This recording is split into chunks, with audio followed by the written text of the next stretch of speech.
Good morning, good afternoon, and good evening to everyone joining us today. My name is Thokozani Liwewe. I am a former Biosecurity Game Changers Fellow with the Pandemic Center at Brown University, and I'll be moderating today's seminar. Our discussion today focuses on the 100 Days Mission and the future of vaccine readiness. So, while significant progress has been made in accelerating vaccine research and development, achieving the 100 Days Mission requires much more than scientific innovation. It depends on sustainable financing, stronger regional manufacturing, effective partnerships, community trust, and ensuring that countries most affected by outbreaks play a meaningful role in shaping preparedness and response.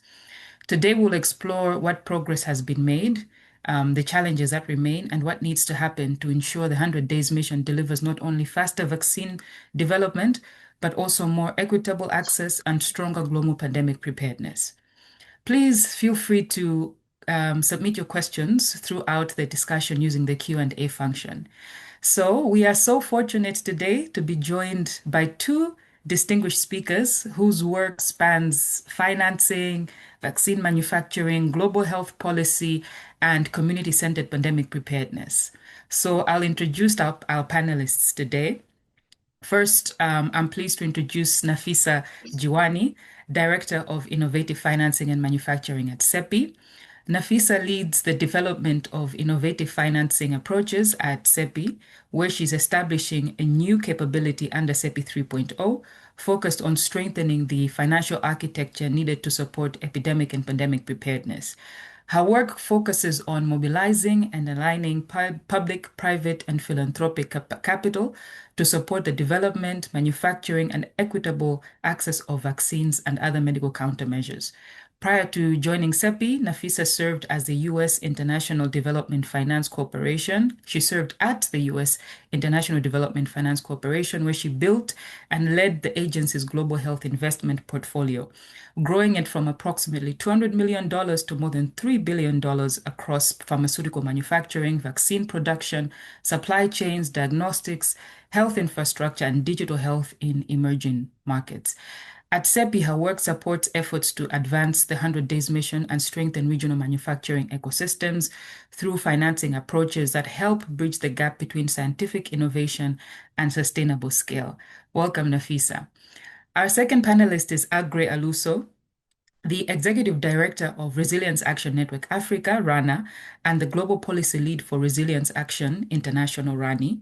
He currently leads RANA operationalization across Africa to deliver its mission as a lead convener of cross-sectoral CSO advocates, driving Africa-centric, globally facing resilience agenda encompassing the interconnected issues of pandemic preparedness and response, climate change and its impact on health, as well as galvanizing and enhancing Africa's influence in global health governance agenda.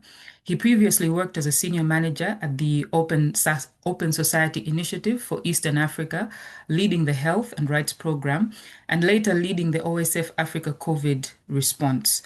Additionally, he served in senior roles at various reputable NGOs, including Terrace Homes as a technical expert lobby and advocacy at University of Manitoba's Institute of Global Public Health, attached to the NACC, leading the key population advocacy and policy development. What a wonderful set of panelists that we have today. Thank you both for joining us, and let us begin our discussion. So, before we explore the different components of the 100 Days Mission and vaccine readiness, I think it's useful to begin by setting the scene. So I'll start with you, Nafisa. The 100 Days Mission has become a central ambition for global pandemic preparedness. For those who may be less familiar with the initiative, could you explain what the 100 Days Mission is and what it aims to achieve, and also what progress has been made so far in achieving this goal?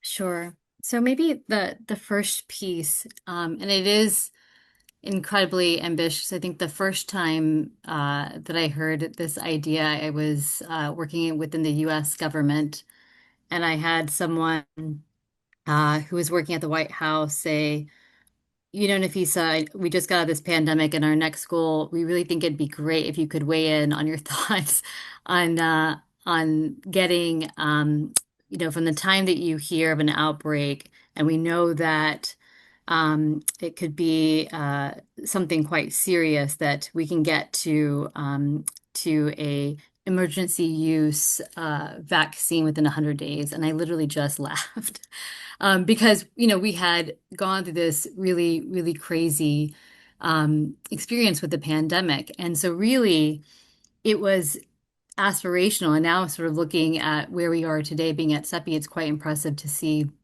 how much progress we have made. But really the idea is being able to create a safe, effective, accessible vaccine within 100 days of identifying a novel pathogen with a pandemic potential. So that's really the disease X problem. And the 100 days, to be very clear, is 100 days having a vaccine that is ready for emergency use. And then ideally, in the next 100 days, that you're able to have enough of a vaccine that can be used that has a regulatory approval. And that's still quite ambitious. COVID took about 326 days. So just to give you that background. And the way that CEPI looks at this is we're known for doing research and development of vaccines, but we're also looking at this from the perspective of what are the innovations that are needed to increase speed, to increase access, and to make sure that we're getting vaccines to everyone that we possibly can. So really thinking about accessibility as well. And so our portfolio of products, yes, is vaccines, but also innovations. And so coming to CEPI from DFC has been really fascinating because the innovation portfolio has been probably the most transformative in terms of understanding how we can actually get there for the 100-day mission. Maybe two examples, just as we're talking about what progress we've made. I think the very first really exciting example is Rift Valley and sort of seeing how quickly we were able to move from having an outbreak to getting into clinical trials. And so I think that is pretty impressive using the ChAdOx platform. And then obviously the second really being with our current example, again, using the ChAdOx platform, but using it in this perspective with the Ebola Bundibugyo strain vaccine and seeing how quickly we were able to get to phase 1 trials. So that again is using innovation, but moving as quickly as possibly can. Great. Thank you, Nafisa, for giving us an excellent foundation for today's discussion. And really the news about the going into the phase 1 of clinical trials has been like a ray of hope, okay, as we're reflecting on vaccines for the current Ebola outbreak. So, to both panelists, from your different perspectives, I'll start with you, Agri. What do you see as the greatest opportunity presented by the 100 Days mission in transforming specifically the global vaccine ecosystem? Thank you very much, Toko, and dear colleagues on the call. I think there's quite a lot of opportunities, and I think the sense of urgency cannot be overstated at this point in time.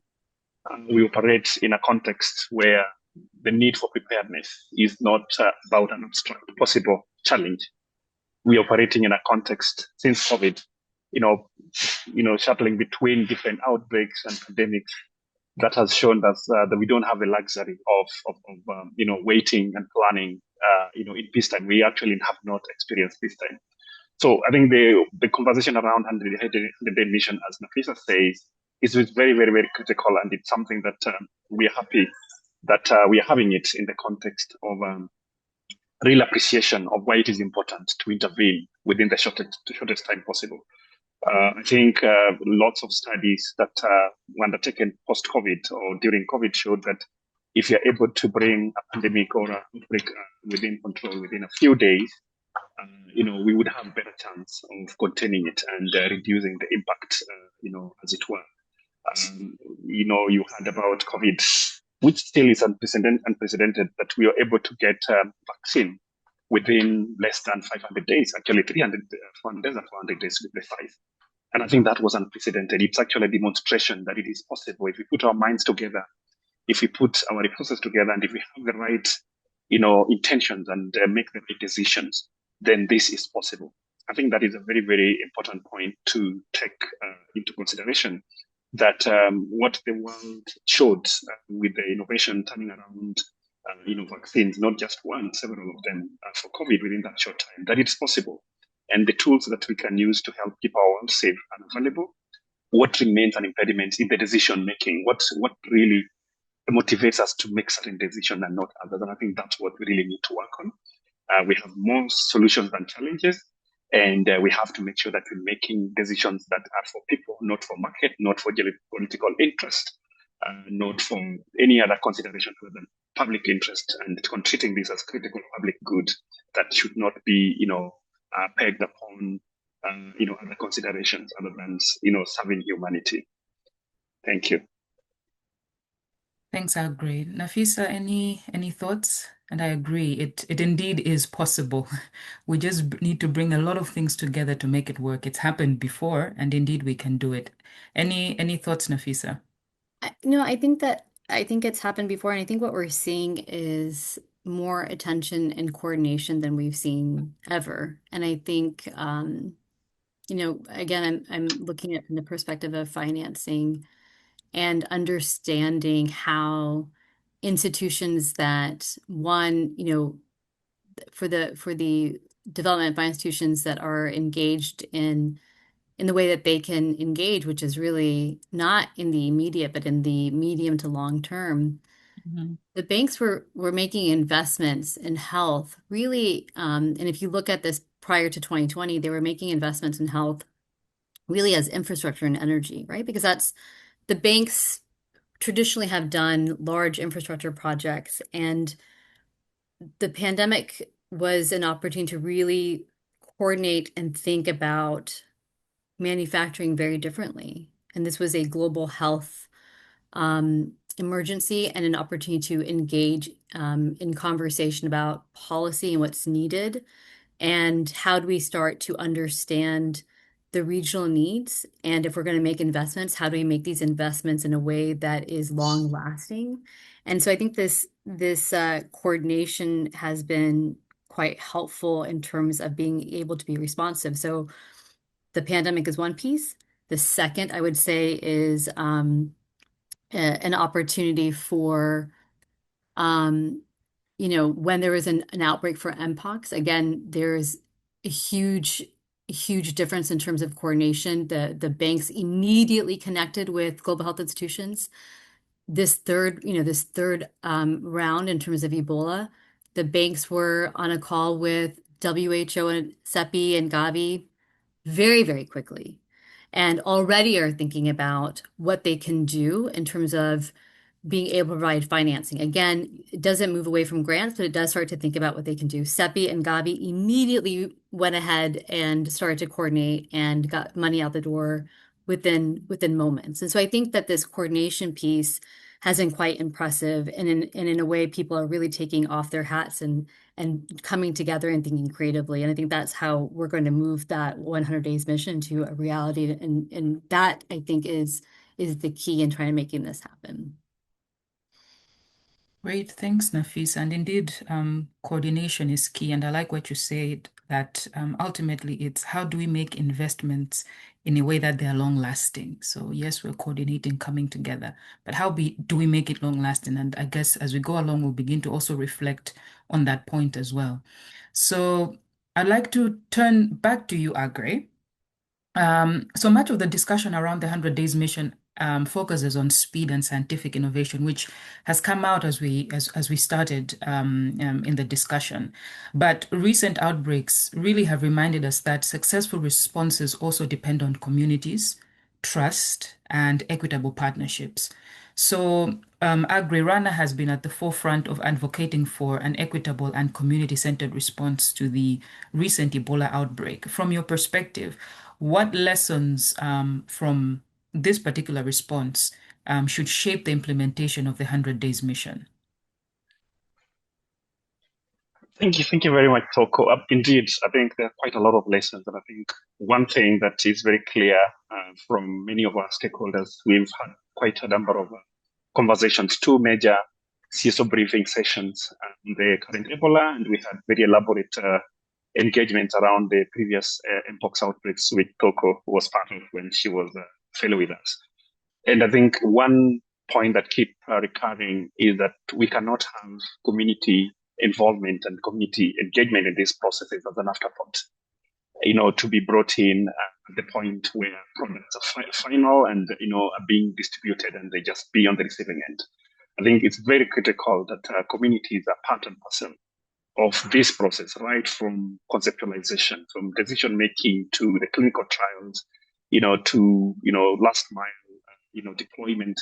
They should be part and parcel of this, because if we don't do that, particularly when you have to do a very fast deployment, a lot of misinformation and mistrust come into play, and whatever great outcome you may have may not be accepted and may not be used by the people that it's intended to support.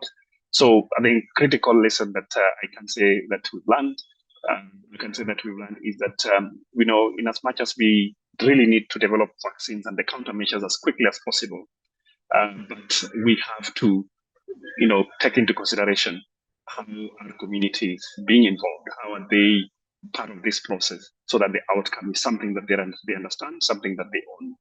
And I think Ebola responses have reminded us also very, very unequivocally that preparedness is not only about laboratories, technical capacities, manufacturing, so on and so forth. It's about relationships with community. It's a social contract that the communities are a core part of. We need to really involve the communities, the local health workers, civil society organizations, work very closely with them, and governments, and in ways that are meaningful, not top-down, directives like what we've seen in our region. And you've seen the outcome of that. People even attacking isolation and treatment centers, and resisting just because they don't understand, they've not been part of this process. So it's very, very important that we build this trust and work with people who are close to these communities, so that they own the process, because this is about their health. It's not about anybody else's interest more than theirs, and they need to own it, even if it's about them providing, information and ideas of how this can be done better. And in terms of, the other important aspect, I think one thing that has been a challenge is the equity issue, which also creates a lot of trust. So when we have countermeasures that are on one part of the world, every time we have a challenge, it's always countermeasures coming from somewhere else far off to these regions that are in the front line of most of these outbreaks. I think it's very critical that is also considered as part of the critical factors that will, influence the uptake and acceptance. It needs to be, considered as part of the bigger innovation, ambitions and capacity building, ambitions, that this capacity is local, not just centralized somewhere and is exported to Africa, which is in the front lines of most of these outbreaks, for example. And therefore, equity and other, access consideration should not be afterthoughts, and should be very, very, important considerations in all dimensions, so that whatever comes out of these initiatives around the 100-day mission is something that people feel that it's ours, it came from us, and it's within our community's reach when we need them. Finally, I think we need to move away from episodic emergency response to permanent preparedness.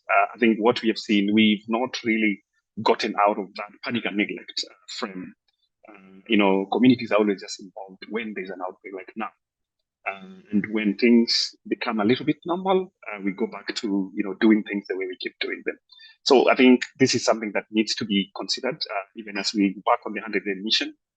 Issues like manufacturing capacity, regulatory system, and community engagement must really be things that we are consistently talking about and working within the whole of society approach, whole of government approach, where everybody who is a stakeholder in this issue is involved, in meaningful ways that ensure that their views and their perspectives are being considered, and that trust is built over time across the spectrum. Thank you. Thank you, I agree. Those are very important lessons that you've really brought up, thinking about a community-centered response, equity, and really moving from emergency response to permanent preparedness. Just thinking about it all, especially in terms of investing within low middle income countries, ultimately, many of these changes require long-term political commitment, not just, like you said, during emergencies, but also between outbreaks. But one of the issues that we're seeing is that pandemic preparedness often loses momentum between outbreaks, and which you've also highlighted. How can we, with its governments, international partners, sustain that political commitment and investment, before the next emergency occurs? What should we do differently? Because it appears this is a song we've been singing for quite a long time, but what should we do differently now, thinking about the future? Thank you, Toka. I think that's the question that keeps most of us awake. Why we keep on going back to the same story after every iteration of an outbreak. We talked about this during COVID. We had this very structured engagement with, for example, Africa CDC, and we created a platform where they can listen to CSOs, and everybody agrees this is important, and we need not to just convene when there are outbreaks. But I think it really will require intentions on both sides, those who are leading the interventions and the communities themselves also creating the demand. And, actors like RANA, Resilience Action Network, Africa, and other civil society organizations, I think it's also incumbent upon us to have a sustained, engagement with the, organs that are, managing these issues. And one thing that, for example, RANA is contemplating, we recently had a very elaborate conversation on the sidelines of the World Health Summit in Nairobi, where we developed a Nairobi declaration that really outlines some of these challenges and ambitions that we have. We, for example, a civil society organization from 15 countries in Africa who signed on to the Nairobi declaration, have expressed very, very clear ambitions around critical areas that require, action and structural reforms, and an accountability arrangement that will put both the citizen-led organizations and the government to continuously work collaboratively in holding each other accountable.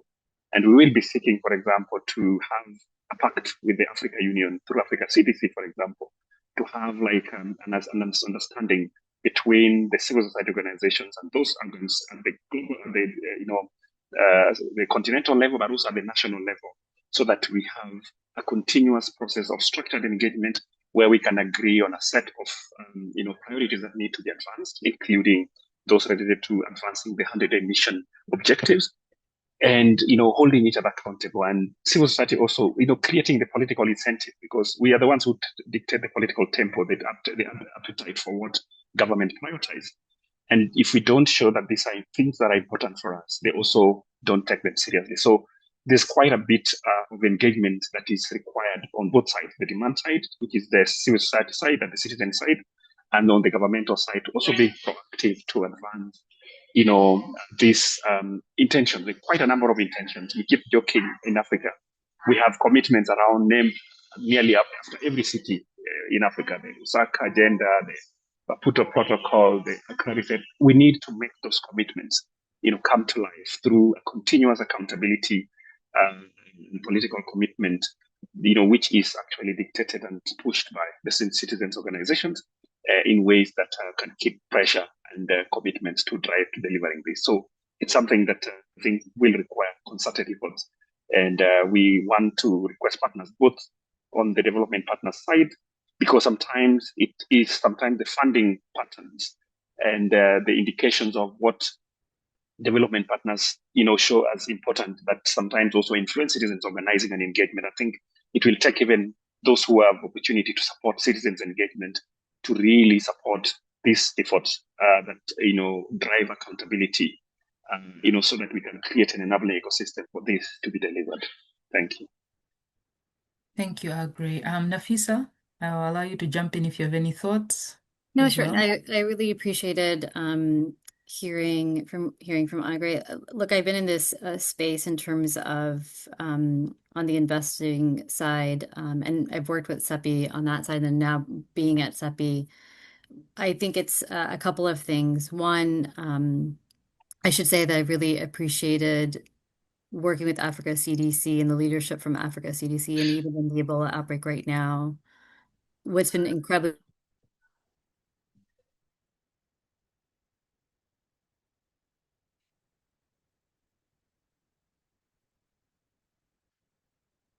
impressive on the investments, Africa CDC is coordinating. And I say that because I think when we're trying to figure out long term how to sustain a business case for manufacturing capacity and beyond, having boots on the ground and an understanding of a business case in between and when there's an outbreak, and a trusted partner is really critical. And so I really have to say that from the perspective of CEPI, it's been really great to work with Africa CDC, but even when I was working at the bank, it was the same. And so I really have to say that. The second, I think, is understanding um, what works in one context of the continent may not work in another. And I say that because it's really critically important to when we're thinking about communities and innovations. We have to understand what's happening on the ground and what works. And so I do think that that's really critically important too. And so I say that from the perspective of CEPI, um, and when we think about innovations, we are thinking about models that could work in environments where it is a low resource setting. And so thinking about vaccine campaigns where you may not have access to um, produce vaccines in glass vials in the way that you would like to. And so being able to be creative with what that looks like. And I say that because I think that is what we need to be able to do when we're thinking about manufacturing capacity um, in um, in different regions, which would include countries across sub-Saharan Africa and North Africa, but also in other regions around the world, because that looks different. When I think about in between outbreaks, we need to be thinking about the business case. And so the conversation has to shift from just a conversation with the health minister, and the conversation needs to involve the Minister of Finance so that it is an investment case. And so what else are manufacturers producing in addition to vaccines? And I think that is a critical conversation. And that is something that manufacturers really truly need so that there's a sustainable business model.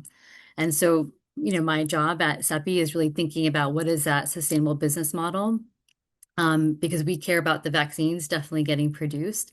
But I also very much understand that manufacturers need to be able to take a risk alongside a portfolio of products. And so what does that look like? And what are the incentives? And so working with banks and working with grantees and working with CEPI to figure out how do we create that business model that works for them so that there is something aside from vaccines, in addition to vaccines that they can produce, and so that they can have the technical capacity and the platforms that they need, that allows them to produce in between. And then when there is an outbreak, they can quickly shift. And that takes time. And so that's where I think that it's really understanding the needs of the manufacturers. I also think it means that we need to have a strong supply chain and a strong regulatory environment. And those are things that are critical in addition to political will. And the political will has to come from countries. And in the case of the continent, then it needs to come from regions. If you don't have that regional buy-in, it's not going to work because that demand has to come from that region and bilateral contracts too. So I think those are some of the ecosystem enablers I think are critically important when we're thinking about in between outbreaks.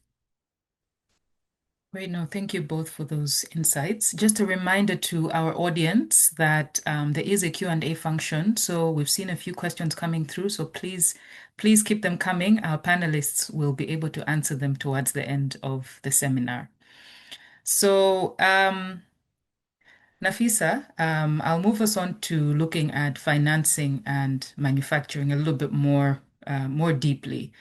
So pandemic preparedness, really reflecting on your experience as well. So pandemic preparedness has traditionally relied heavily, I think you highlighted this maybe in our pre-meet, but yeah, on public and philanthropic funding. So drawing on your experience in development finance, what role do you see? You've highlighted a bit of that, but we want a little bit more detail as well for private capital in strengthening global preparedness, and what needs to change to make investment in epidemic preparedness more attractive and sustainable. Sure. And so, one way to sort of think about this is that financing in the space for global health, a lot of the conversation really is around pledges and around grants. And I think that is critically important. In the last year, it has been a wake-up call, I think, for the global health community and for the development community because grant funding is not what it used to be. And budgets are tight, and it's tight for a lot of institutions. I think, when there is an opportunity to engage with the private sector and find capital from, and when we think about capital, capital can be where we're thinking about a sustainable model for production of goods, right? And so I think, Agre, you were saying we want, an opportunity to have medical countermeasures that are produced on the continent. I agree.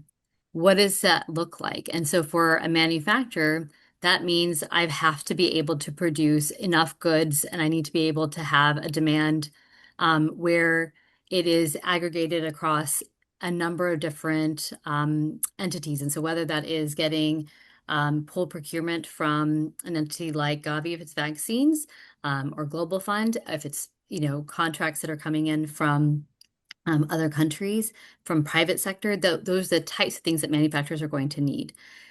Development finance institutions are usually designed to be able to provide long-term debt and take a risk so that private sector investment will increase in emerging markets. That's usually what a development finance institution is designed to do. And they have financial instruments that include debt financing and equity.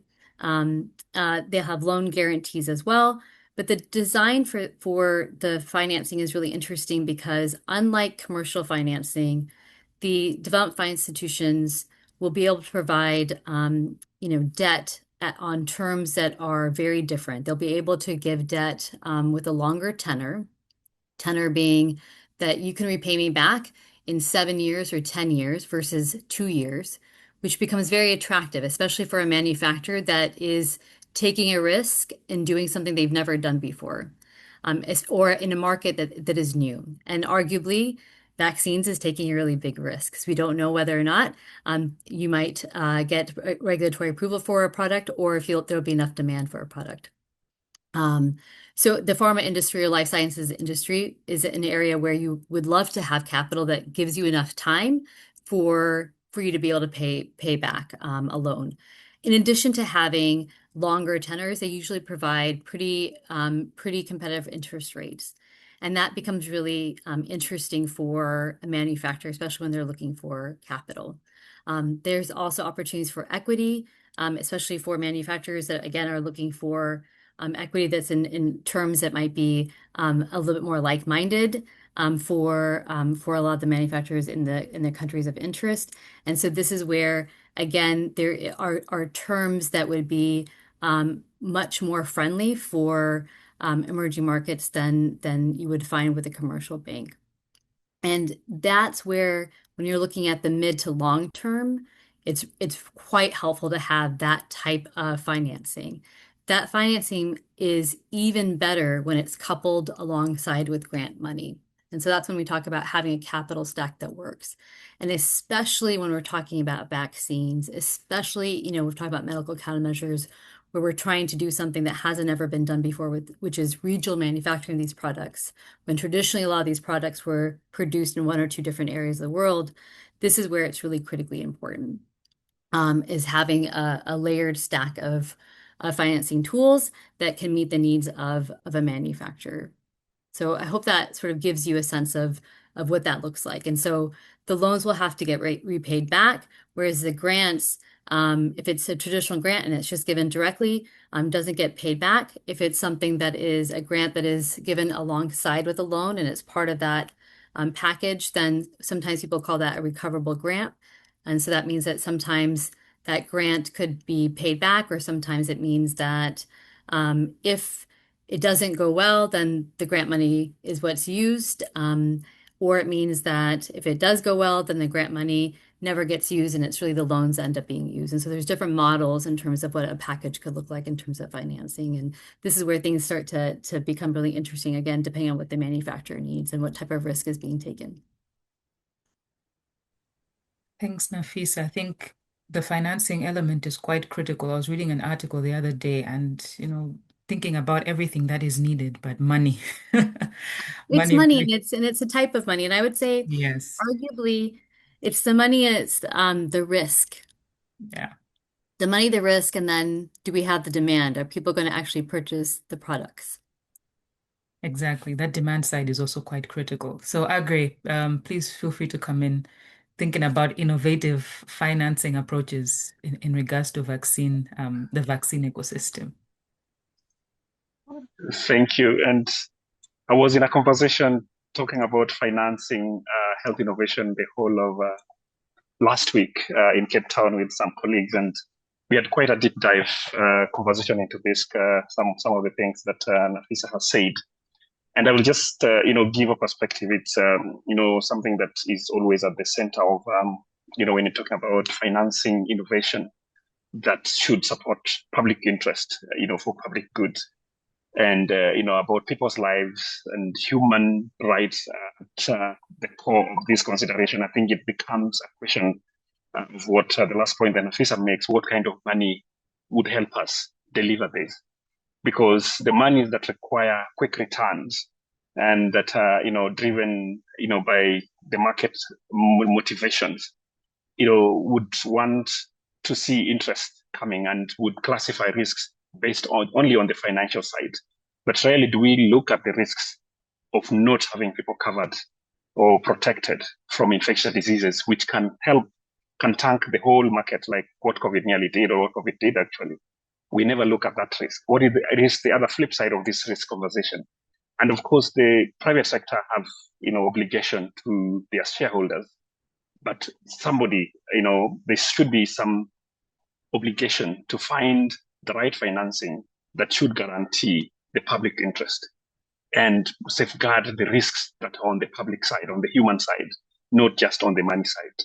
So I think it's a very very very delicate but important conversation because the very fact of this kind of market-driven innovations is what has created a lot of the inequities. Because as Nafisa rightfully says, a lot of health innovations follow the possibility of return on investments in money terms, not return on investments in terms of people being healthy and realizing their rights before beyond we even talk about their productivity. That is never looked at in a lot of contexts. So the political economy of health innovation is something that requires a deep dive, and particularly when it comes to creating opportunities for and enhancing manufacturing capacity for pandemic potential products that will help keep us safe. It's something that requires a different form of conversation. And I know you all had probably heard about the conversation around the global public investment, or public good in global commons, in kind of investments that look at, what do we need to help safeguard, this important issue or this important, outcome of ensuring people's health security, which cannot be quantified only in money terms. And we've seen this as being some of the factors that influence even startups, because when we have been pushing for the diversification of manufacturing capacity, but starting a new manufacturing concern within a region like Africa, it will take so much money. It will take years for it to get returns. It is important in terms of ensuring public health and advancing global health security. But if we look at it in terms of return on investment, it may not make sense. So how do we get a win-win situation, a win-win arrangement that will help also advance that important, development of diversifying or incentivizing diversification of capacity to manufacture, which is very critical that we have this manufacturing capacity, innovation and manufacturing capacity within where the outbreaks are coming, because that is very critical in terms of efficiency of response, but also in terms of trust, as I said earlier. And it's something that a lot of the current models may not lend themselves. And in terms of innovative financing, I think it's Peter Sands who said when people don't want to fund something, they say innovative financing. And innovative financing can mean so many things to many people. It's been talked about. Somebody was questioning how innovative is it? It's been talked about forever and nearly the same things.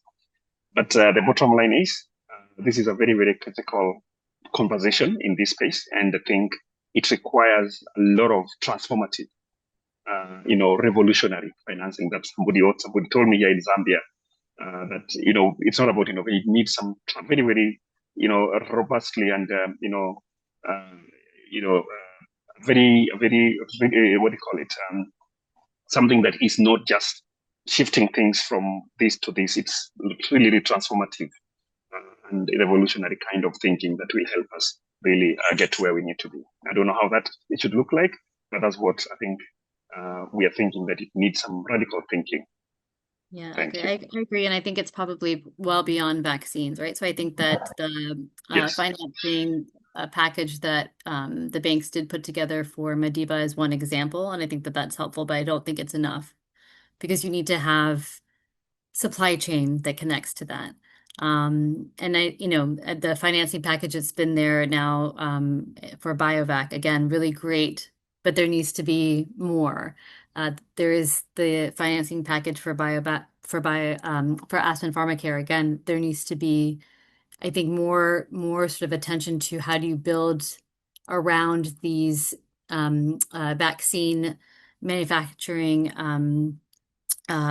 facilities because it's not enough just to have those pieces. The medical countermeasures that are required are well beyond vaccines. And even for the vaccine manufacturers, what's required is is incredibly intense. And so when you talk about the 100 days mission, for that to really occur is is quite robust. I mean, for you to have the capacity to produce a vaccine is no small feat, even with the best manufacturers. I have a great relationship with C2. I had, I just spoke with her just recently. She's lovely. She runs Madiba. And just sort of, and she comes from a finance background, just really super lovely. And just being able to understand how incredibly difficult it is running, even with the financing that she's got, how difficult it is running a manufacturing facility. And everything from supply chain to tech transfer agreements, to just getting the quality of resources on an ongoing basis that you need, right? I mean, it's just like it's a massive endeavor. And so it's quite impressive the work that she's already done. Very, very impressed, but it is quite a bit of work. And I think that that is one piece of it and not enough because there's all these other components that are really required. And I do think that the supply chain around what she needs is something that people don't talk enough about. I also don't think the medical countermeasures on the continent are sufficient. So I agree. I couldn't agree with you more. Thank you both. I love the statement that said that finding the right financing investment, you said finding the right, we need to find the right financing investment that safeguards risk on the human side as well. So yeah, I think that's very critical in this conversation. Um, I think thinking about the Ebola outbreak as well. I'm curious to hear a little bit more about what CEPI is doing on the financing end as well and how it's adapting its financing approach, especially looking at emerging infectious diseases, how we've come to Ebola, this particular strain where there was no particular vaccine that was put in place. How is CEPI adapting its investments and partnerships to strengthen preparedness of future threats? That come in as suddenly and different in a different way, the way Ebola has come out this time around. Maybe what I can do is say I'll speak to my portfolio of work Yeah. first, because I know that we're talking about the financing with the banks, because the work that SEPI immediately did with Gavi, and we've immediately put out a call for proposals, and I've talked already about our relationship with Oxford and the Serum Institute, which is again, I think, huge that we're entering phase 1 clinical trials, especially given that there was not anything in place for this strain of Ebola is quite impressive. And our teams are just working around the clock. And so I just have to say, like, I'm every day thoroughly impressed with the people and the colleagues that I work with, and the partners that we work with every day.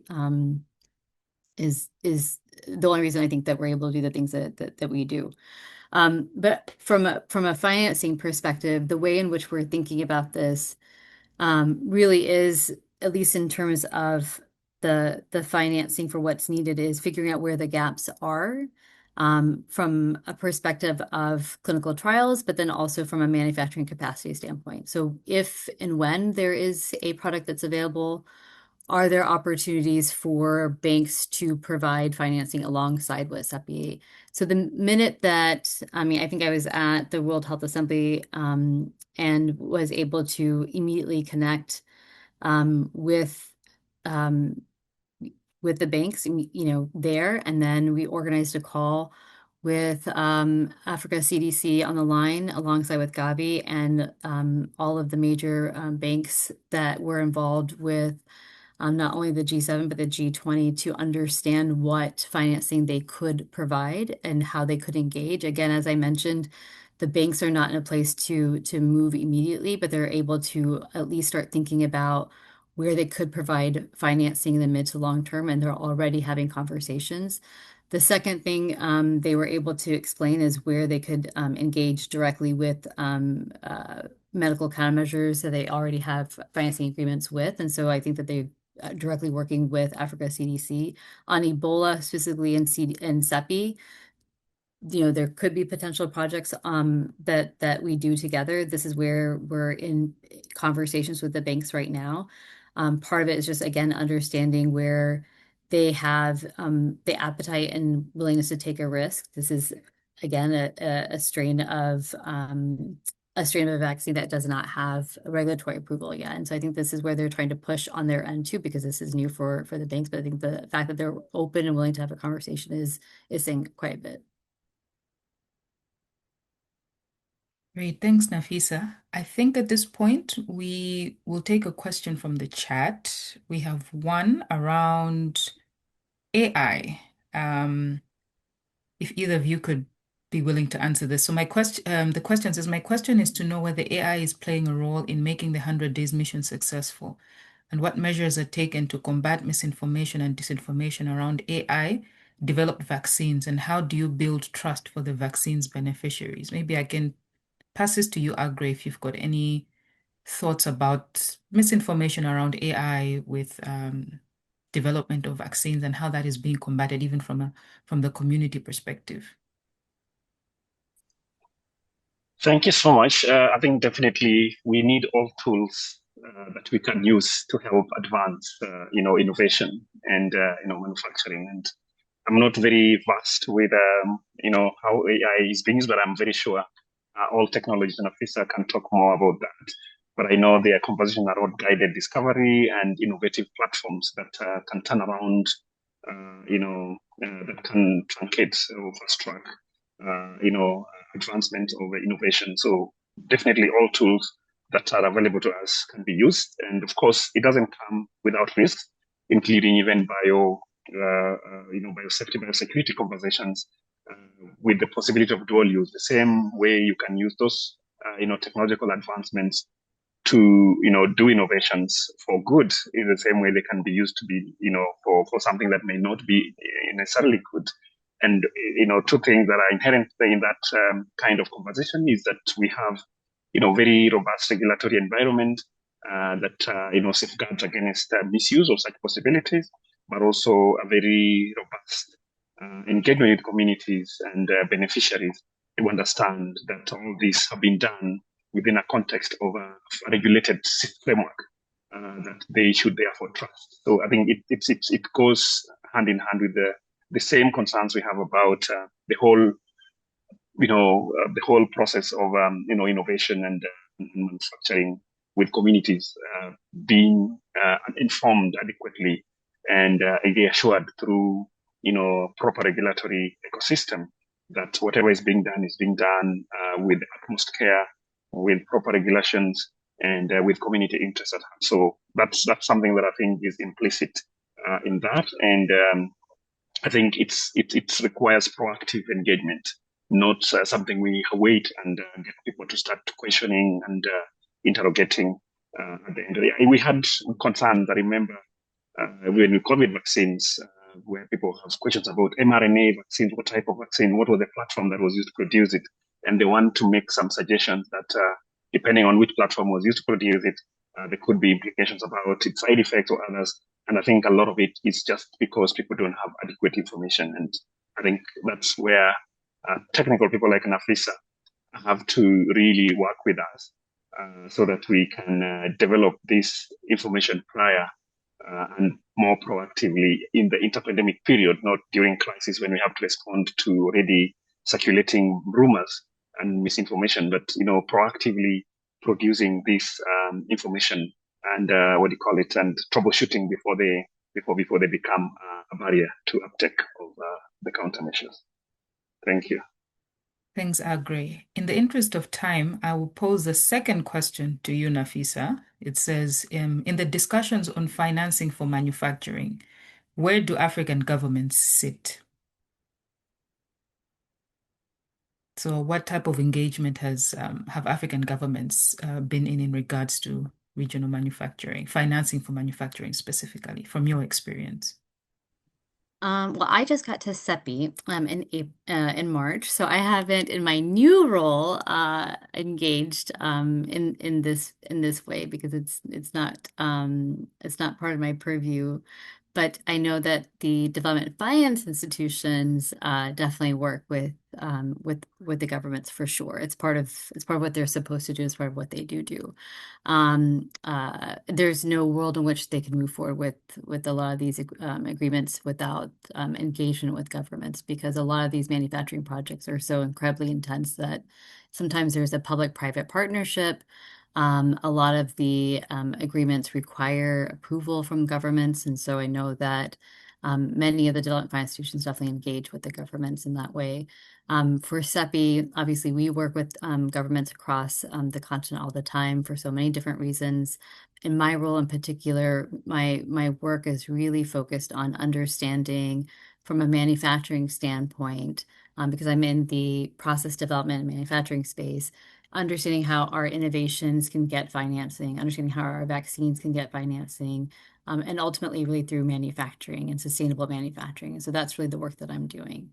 And so some of that will engage with the development finance institutions and sort of thinking about their role in the larger sort of space of sustainable manufacturing. But in my previous role, I do know that the development finance institutions have engaged definitely with African governments and especially with the Africa CDC and understanding what the long-term goals are. Great. And the African development banks, I think, is another key piece to this too. And that in that space, I definitely engage with the African development banks. Awesome. Thanks, Nafisa. Agri, you want to chime in? Absolutely, and I was just typing a response. It's a Yes, question that we keep. It's a question that we keep getting, and personally, I've asked it. We cannot continue to be recipients of goodwill. I think we have African governments, and that is also incumbent upon us. If they are not proactively doing it, I think we need to make this ask very clearly that initiatives such as what are being led by CEPI, African governments need to be investors. Because otherwise it's just become the same story of people, which creates the same mistrust. If our people see that African governments are co-investors in these things, I think it creates a sense of ownership.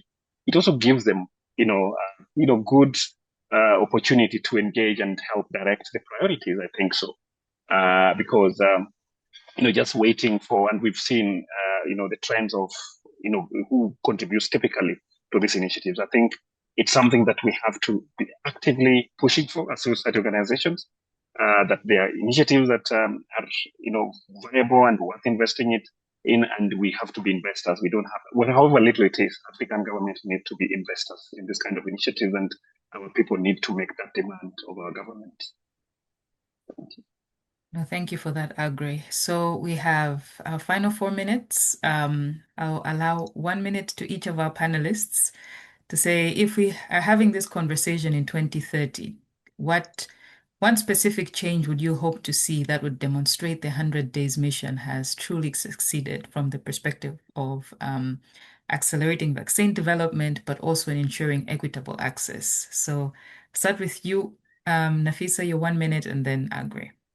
Okay, I just had this conversation with our team and our process development team. If in the future, what I would love to see is that we've got the innovations that really help with speed and scale and access that connect to flexible manufacturing capacity, and that there are manufacturing facilities and spaces that have the financing that's required, so that when there is a threat, we already have what's needed and able to go ahead and respond to that threat. So that's hopefully what CEPI is able to do. Thanks, Nafisa. Agri? Yeah, in you said 2030?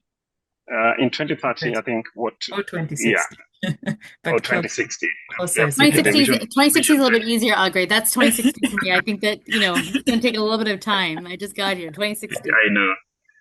Yeah, 2060, I would definitely want the CDC, Africa Union's vision of, manufacturing the bulk of these countermeasures become a reality, and not just in the, physical sense of we have commodities. We should have innovation and manufacturing ecosystem that is really guided by public interest, that is really funded by the right money, that looks at human as the key motivation for the investments, not return on profits, but human as the key determinant of what investment, what amount of investment, what type of investment we're making that corresponds to their needs and the priority issues that pose risk to their health. That would be I'll be a very happy person if I would say they're alive. And I would hope that that is the situation we have in the 30 years to come, if not less. Can I share one last thing? Yeah, This sure is enough. putting my public health hat on, but one of the things that sticks with me is I was in Rwanda and I was speaking to someone that was working on genomics. And the thing that she's shared with me is that she would love to, she was sharing that she wants to stay, she wants to stay on the continent. She would love to stay. I think she was visiting from somewhere else. And so she's like, I think that she was actually visiting from Kenya, but I had met her maybe in Rwanda, or maybe I was actually in Kenya. I cannot even remember at the time. But what she had shared with me was that she would love to stay. And I was like, why would you not stay? So she was like, look, there's opportunities just from like the next sort of stage of what research I would do, and that research just doesn't exist quite here yet. And so if I want to continue to do the work that I want to do, I need to be able to have the opportunity to do that, whether it's clinical trials or otherwise. And that stuck with me because you've got this like incredible researcher who's got interest and capacity. And so the opportunity for us to build the biotech sector, because you've got such talent, is really critically important. And so I say that because that's really impressive to me. And the fact that there are incredible researchers who have provided assays for other parts of the world, and we don't talk about that on the continent. And we need to be talking about that because I believe that there's like the assay for Zika actually came from West Africa, which helped Puerto Rico. We don't share, enough about those types of things, but that's the real stuff. And so I really those are the things that stick with me. And so I hope in, 2060, when we're talking, that it's really that there are African-made medical countermeasures that are being bought in all different parts of the world, because that's the innovation and that's the impressive researchers and geneticists that we have on the continent who I've already met that continue to stay there because there's awesome work that's happening. Great. Thank you so much, Nafisa. So as we conclude today's seminar, I'd like to thank you both, our panelists, for such an insightful discussion.